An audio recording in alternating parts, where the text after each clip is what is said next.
In this video, I'm just going to be talking about the mains 240 volt system.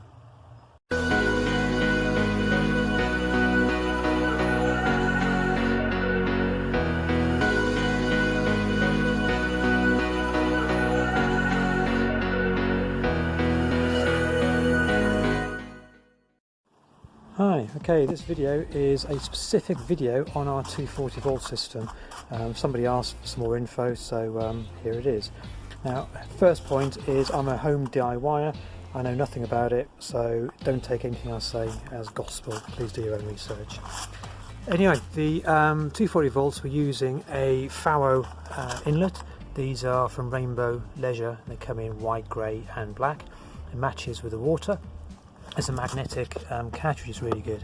Just bear in mind the instructions said to use a 90mm hole saw. We found a 95 was needed, so do check on some scrap ply before you drill your hole in the van. Anyway, you have a standard caravan inlet hookup where you plug your hookup cable, and then from there it goes into the back of the socket here and through 2.5mm cable through to the consumer unit. I'm going to just say a few words about the consumer units because we see a lot of people on self-build forums bodging it with home grade consumer units or garage consumer units. 2 points: this is a specific motorhome one, and the differences are it's a dual pole, so the MCB, which are the things that protect the current going through each circuit, the dual pole, so you'll see it break 2 sections, and that's for live and neutral, whereas home grade ones you only break the live. And that's important because you can't trust campsites, and most in the UK generally will be correct, but abroad, especially if you go down to Morocco, I mean, you're lucky if you get an earth, so the live and neutral can be swapped around. So it's important to protect both live and neutral. The second point is these have the correct size MCBs. So the garage and charger on the left is a 6 amp and the socket one is a 10 amp. That's not huge when you consider your home break as a 32 amp, but most campsites may only give you 3, 5, 6, 10. It's very rare to get 16 amps from an inlet. You can, but I've never seen more than 16, and to be fair, the hookup's only rated at 16, so you shouldn't. So putting a 32 amp consumer grade breaker on board doesn't actually protect anything from anything. You're asking for trouble. So get a proper unit, yeah.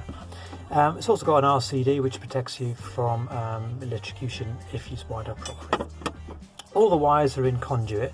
I've marked them red for the live so I can differentiate between 12 volt ones. I'm not running 12 volt cable in the same conduit. It's all, so 240 and 12 are in completely separate conduits. The green and yellow stripe is earth, and there's a 6mm cable going back to a chassis earthing point. So if any appliance fails and shorts to earth, then the consumer unit will detect it and break the power and save your life. The cables we're running is 1.5mm flex. At home you generally run 2.5mm twin and earth, but that's single core, and the vibrations in the van will crack that over time, break it. It's not good. So in the van you have to run flex. Okay, I would prefer to run 2.5mm, but reality says 1.5mm is fine. It's rated at 15 amps, and bear in mind the breakers here are 10 and 6. That they'll trip well before the 15 amps. Also, not being funny, we're not going to be running more than 8 amps on a single wire. Okay, so we're breaking off the wires in 2 directions here for the main sockets. At home you'd run a ring main, obviously if you're qualified and the rest of it, but in the van you can just daisy chain because you're not pulling anywhere near the current, and if you tried, this would cut out if you did it properly, whereas if you used a garage one it wouldn't. So we're going one way to a socket, and then the other way goes to some other sockets, like up here. So for instance, we've got the mains cable coming into here, and then it goes into here, so it's just daisy chained off. My switches and the fuse spur are dual pole again, so again just to protect switching both live and neutral. Don't go for the cheaper ones that just do live. This is a fuse spur that just basically goes to a wires socket up underneath the fridge, and that's where the 240 volt heaters rated, connected. Now this is 1 or 2 kilowatt. 2 kilowatts, 8 amps. So if I put this on, that's 8 amps. You know, the breaker can only take 10. It's fine, but obviously if I put a kettle on at the same time, it'll trip the breaker, which is absolutely fine, because you know you'll trip the campsite if you didn't do that. So just be aware of what appliances you've got and what current they take, and just use them intelligently. You know, the biggest lifesaver is the thing, you know, behind your eyes. You just got to turn it on from time to time. Anyway, so that's that, and we've got a couple of sockets there. There'll be a socket down here, and the boiler will also have a fuse spur, and that's pretty much it.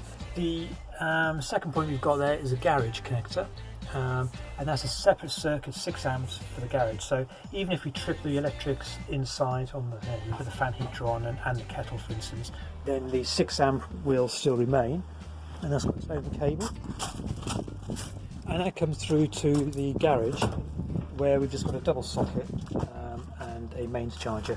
Again, double socket, a double pole. Don't get the cheaper single pole.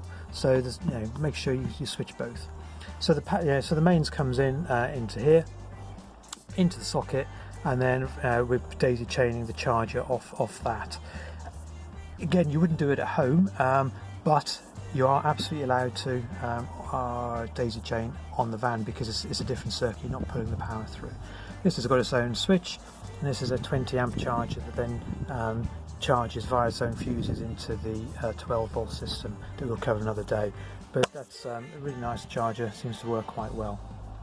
But pretty much that's it. What I would say, you know, the important bits: get the correct consumer unit. Don't run your cables with your 12 volts, go completely separate. So for instance, blue conduit for me, I know is all 12 volts. We can't see any red because that goes underneath, but you know, red conduit is mains. You know, save your life. Consumer unit, get the correct one, and finally run flex of the correct size, and not twin earth. Okay, so just keep it safe, and any questions, and you know, ask an expert, not me. Okay, bye.